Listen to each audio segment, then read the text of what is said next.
बाजार समितीमध्ये तुम्ही कुठून आले? सर्वप्रथम नाव आणि पत्ता सांगा. मी हरिश्चंद्र बबनराव साळुंके, गाव सातोली, तालुका करमाळा, जिल्हा सोलापूर. करमाळ्यातून याच्या आधी तुम्ही माल आणला होता इंदापूर? याच्या आधी मी इंदापूरला कधीच माल आलेला नव्हता, यावेळेस पहिल्यांदाच आणलेला. पहिल्यांदा आणलाय. आता तुम्ही माल पूर्ण बाग उतरून आणलेले बऱ्यापैकी. आता बागेमध्ये व्यापारी पण तुम्ही फिरवले असते? बागेमध्ये व्यापारी दररोज 10 ते 15 व्यापारी दररोज येतात, परंतु रेटचा आणि इथला कसा? रेटच्या बाबतीमध्ये त्यांच्याकडून आमचं कधी समाधान झालेलं नाही. त्यामुळे आम्ही मार्केटला आणायचा निर्णय घेतला आणि इथं आल्यामुळं आम्हाला मार्केट मिळालेलं आहे, समाधान झालेलं आहे. एक नंबर माल कसा गेला? एक नंबरचा माल हा 501 रुपये विक्रमी दर मिळालेला आहे. त्यांनी प्लॉटला व्हिजिट दिली आणि त्यांनी विनंती केली की एकदा आम्हाला संधी द्या, शेतकऱ्यांना न्याय देण्याची संधी द्या, असं म्हणून त्यांनी आम्हाला विनंती केली. त्यानुसार मग आम्ही निर्णय घेतला आणि पुण्याला जाणाऱ्याच्या ऐवजी आम्ही इथं थांबलो.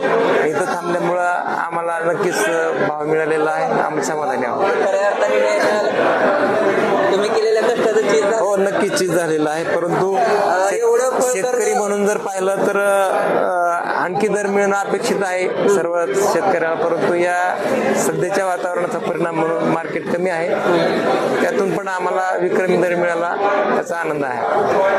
आता एवढं फळ करायचं म्हणजे चेष्टा नाही. किती वर्षाची बाग आहे? हे 3ऱ्या वर्षाचं पीक आहे, 3रं पीक आहे. साधारण 1 किलोपेक्षा जास्त साईज गेलेली आहे. आता हे जे फळ आहे ते 800च्या पुढं आहे.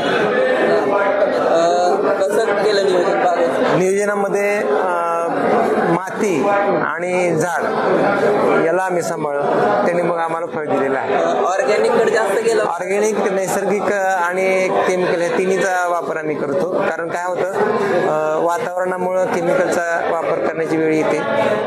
90% बागा या डांबऱ्या आणि कुजव्याने गेलेत. तुमच्या फळावरती तसं ते दिसत नाही, त्याच्याबद्दल तुम्ही काय? नाही, आमच्या फळावरती डांबऱ्या नाहीये, कुजव्या नाहीये, तेल नाही.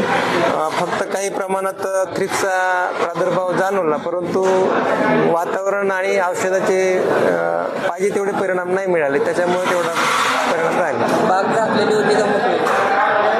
बाग शेडनेटनं झाकलेली होती. शेडनेटनं झाकलेली होती. विचारानं आम्ही काम करतो. किती एकराचा प्लॉट आहे हा? 1000 झाडांचा प्लॉट आहे. याच्यामध्ये आता 130 झाडांचा माल आपण काढलेला आहे आणि इथली आता एकूण वेट पाहिलं तर 5 टनाच्या पुढं काय तर आहे. साधारणतः सगळे झाड साधारण उत्तरी तर 40चा ॲव्हरेज मिळेल. 40चा ॲव्हरेज. आणि